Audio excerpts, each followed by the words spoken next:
When we talk about objects in uniform motion, there are some assumptions that we hold with that. When we say uniform motion, we mean that the object is traveling in a straight line at constant speed and in constant direction, which means that it has constant velocity. A slightly more difficult case is when the object is moving in a single direction but at a varying rate of speed. In other words, the speed is changing or the velocity is changing with time. Now, it is possible to analyze this kind of motion with some simple mathematics, and we are going to use all the information that we have gathered so far, and we are going to use some simplifying assumptions to make our work easier. So what are the assumptions when we are dealing with kinematic equations for uniformly accelerated motion? Well, from the title itself, it is clear that we are talking about kinematics. Kinematics means that we are not really concerned with the details of this motion. We don't care whether it is a car or a space rocket or a person. We don't care if they are using wheels or if they are using engines or wings. We are only concerned with the broad details of the motion, the velocity, the direction, the acceleration of the motion.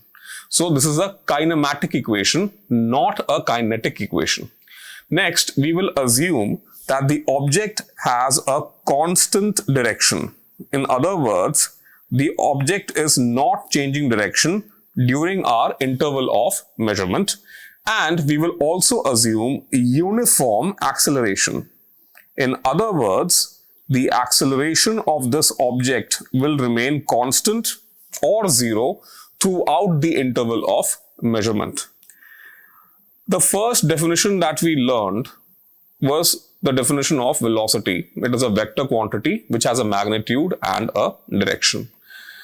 Every single equation that we are going to study is defined for a given interval of time, a given interval of observation. So let us say we are talking about the motion of a child on a flat surface in a single direction, and we begin to observe the motion at some point in time. We will consider this point to be t equal to 0, and we observe this until some time interval in the future, which is t. So in this case, the interval of time that we are studying, or delta t, is the difference between the final and the initial times. So the initial time is 0, the final time is t. So in this case, delta t is simply equal to t minus 0 equal to t. So every single observation that we make, all the equations that we will derive in the course of this session will be defined over some time interval t. Now let's go back to the definition of acceleration. We said acceleration is the rate of change of velocity. So let us say that this child, when he began running at t equal to 0, he already had a velocity that was equal to u. So when we begin the observation, the child is already moving at a speed which is u. This will be our initial speed, and since the direction is constant, we will also call it our initial velocity. At the end of our interval of measurement, when we again checked the velocity of this boy, it had changed. It had actually increased. So we will define a new quantity v, that is the final velocity. And in this particular case, the final velocity is obviously greater than the initial velocity. This change did not take place instantaneously. We see that the velocity of the child has increased over an interval of time. So based on the definition of acceleration, which is the rate of change of velocity, that is the change of velocity divided by the time taken, we will write down a new equation. Simply, a is equal to v minus u by t, where a is acceleration, v is final velocity, u is initial velocity, and t is the interval of time over which this observation was made. Now, if we were to transpose t to the other side, it is in division here, so it goes into multiplication on the other side. We have at is equal to v minus u. Or we can even say that v is u plus at. This is a bit awkward. Let's write it the other way. V is equal to u plus at. It means the same thing. So this is our first equation, the first kinematic equation of motion in a straight line for constant acceleration. So this is our first equation. Another thing that we can ask is, how do I calculate the displacement of this boy or the displacement of an object which is traveling under acceleration for a given interval of time? We know that if the object is traveling at constant speed or constant velocity, the displacement is simply the velocity of the object multiplied by time. It is fairly trivial. It becomes slightly more involved when the object is also accelerating during this interval, which means velocity is not constant. We can't simply multiply velocity and time. So let's revisit our boy who is still traveling in a constant direction on a flat surface. And at the beginning of our observation, at t equal to 0, the initial velocity was u. And at the end of our observation, at time t, the boy was moving at a final velocity of v. He has clearly traversed some distance or displacement in this time interval, but this has not taken place at constant velocity. We know that the velocities at the beginning of the interval and the end of the interval are not same. So how do I find out the displacement of the child, of this object in this amount of time? Think about it, we have two different speeds for the beginning and end of this journey, which means that the average speed for this journey can be given as average speed is equal to the arithmetic sum of these two velocities, that is u plus v divided by 2. That is the average velocity. And we can use the relation of average velocity multiplied by time to find displacement. So S, that is displacement, is given as u plus v by 2 multiplied by the time interval, that is t. Now study this equation. We already have a previous equation that relates initial and final velocity with acceleration. So how do we use it here? Let's see how to do that. So we have two equations now. We have the first equation, that is v is equal to u plus at. This equation is relating the final velocity with initial velocity and acceleration. And we have another equation, that is average speed for a given interval or average velocity for a given interval, u plus v by 2. If I multiply u plus v by 2, that is the average velocity, with the time taken, that gives me displacement for the time interval. So this becomes u plus v by 2 multiplied by t. What new can we do with this equation? What new can we do with this equation? Well, we already have the relationship for v, so let's substitute that here. So we have s is equal to u plus at. I just put the value of v into this equation divided by 2 multiplied by t. So if we work on this a little more, we get 2ut divided by 2 plus at square divided by 2. Simplifying, we get the final relationship, that is s is equal to ut plus half at square. And this is our second equation of kinematic motion.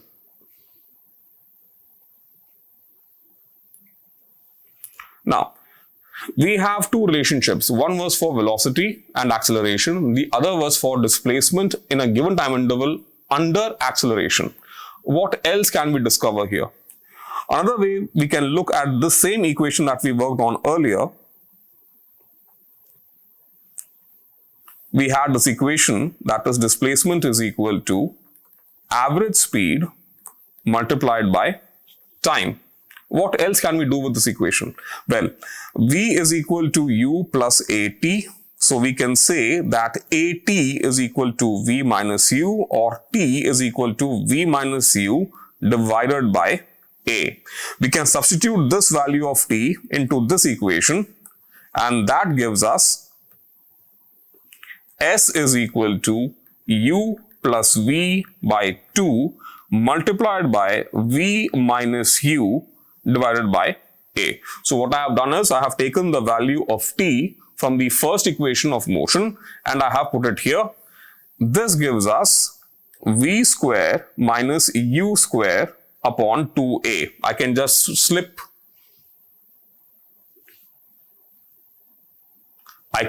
switch u plus v to v plus u. It means the same thing. So v plus u times v minus u is v square minus u square divided by 2a. This is equal to s. So in other words, 2as is equal to v square minus u square, where s is displacement, a is acceleration, v is final velocity, and u is initial velocity. So this is our third equation, the third kinematic equation for motion at uniform acceleration. So far, we used algebraic techniques to derive the equations of motion. So what we did is we had some basic definitions, we had some simple equations, and we worked with those equations with algebraic techniques to find new results. But there is another way of looking at this kind of derivation. We can get a visual idea of what is happening by using graphs. Now, we can have graphs between velocity and time, we can have graphs between displacement and time, we can have graphs between displacement and velocity. In essence, any two quantities, if they have a dependency on each other, can be represented with a graph. So let's start with a velocity time graph and see if we can derive the three equations that we had discussed earlier using geometric methods, and if we are getting consistent results with both algebraic and geometric techniques. So here is a simple graph that displays velocity and its variation with respect to time. So the vertical axis here is velocity and the horizontal axis here is time. Let's say we are observing the motion of an object for a given time interval. And at the beginning of this time interval, the object is already moving with some velocity. So the first time you observe this object, it is not stationary, it is already in a state of motion and it is traveling at an initial velocity of u. So here we have the vertical axis, that is the velocity axis. So u will be a point on this axis. So let's mark a point u here. So this is the initial velocity. Mind you, this is the velocity at time t equal to 0. We keep observing this object and we notice that the velocity of the object is not changing with time. So let's say at the end of the interval of observation, somewhere here, this is t, the velocity of the object is exactly the same. So on the vertical axis, the velocity of this object is still u. If I were to mark this point and if I were to join these lines like this, what I have here is a rectangle whose length can be given as the time interval t and whose height is given as the velocity u. What is the area of this rectangle? Well, the area of this rectangle will be equal to u multiplied by t, that is length multiplied by breadth, that is equal to ut.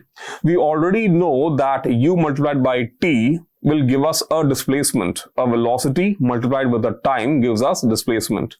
This tells us that the area under the graph in a velocity time graph gives us the displacement of the object for that interval of time. So here we have an object which was moving at constant velocity for the entire interval. So it was fairly trivial to find the displacement. We multiplied u with t, that gives us the displacement for this object.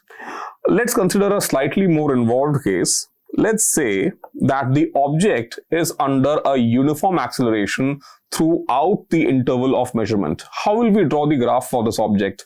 Again, we draw the vertical axis, we draw the horizontal axis. The vertical axis is again velocity, the horizontal axis again is time. And the object again, when we begin our observation, is already moving at a certain velocity u. So at t is equal to 0, we say that the velocity of the object is u. Now, unlike the previous case, this object is also under constant uniform acceleration, which means that within the time that we are observing this object, its velocity is changing. In this case, the velocity is increasing with time. So at the end of the time interval, let's say somewhere here, the velocity is higher than it was before. The velocity, let us say, is V. So V is obviously higher on the vertical axis compared to U. If I were to join these points, I have a slightly different graph. I have a graph which looks like a parallelogram, which I can cut into two parts. So it can be cut into a triangle and a rectangle. So in the previous case, we found that the area under the graph will give us the displacement of the object for that given interval of time. So what information can we get here? Again, this is a velocity time graph, which means that the area under the graph, the area under this graph is going to tell us the displacement of this object within the time interval of our interest. So in this case, it is slightly more involved than the previous case. In the previous case, we were dealing with a simple rectangle. Here it is a combination of two geometric figures. We have a rectangle at the bottom, we have a triangle at the top. So what are the dimensions of these two figures? For the rectangle, we can see that the height of this rectangle is simply equal to U as before, and the length of this rectangle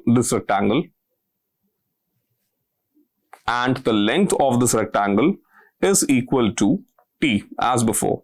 So for this particular figure shaded in blue, the area will be U multiplied by T equal to UT. What about this triangle here? So we have the height on this side of the graph for this object is V. On this side it is U. So for this section of the graph, the length becomes V minus U. So this is the height of this triangle. And here again, the base is common to the rectangle. So the base of this triangle is T. We know that the area for a triangle is equal to half multiplied by base multiplied by height. In this case, the base is T and the height is equal to V minus U. So this will be half multiplied by V minus U multiplied by T.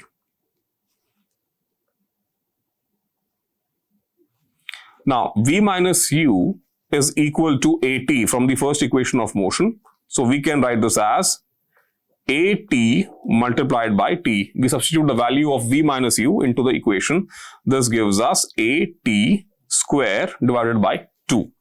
Now, the total area for this graph is the area of the triangle and the rectangle combined, which means that the total displacement of this object is the sum of these areas. So we have UT and we have half AT square, that is UT plus half AT square. If you remember, this is the second equation of motion.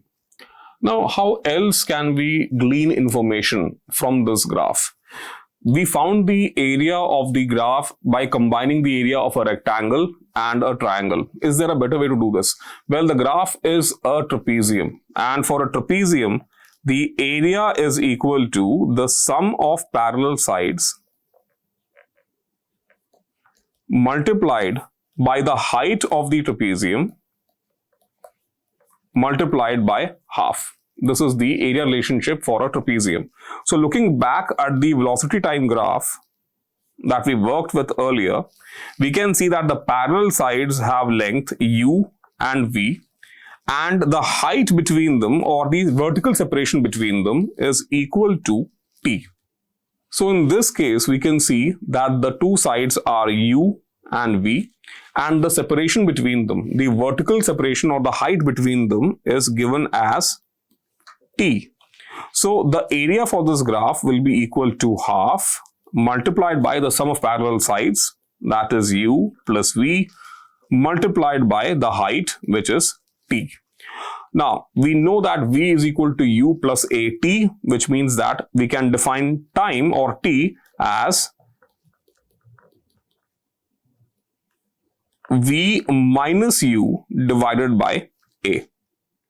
So this becomes half multiplied by V square minus U square by A, that is equal to V square minus U square upon 2A. What does this signify? This signifies the displacement of the object. The area under the graph of a velocity time graph is the displacement of the object in that given interval of time. So this is equal to S, and if we transpose we get v square minus u square is equal to 2as, and this is the third equation of motion that we can find by the geometric method.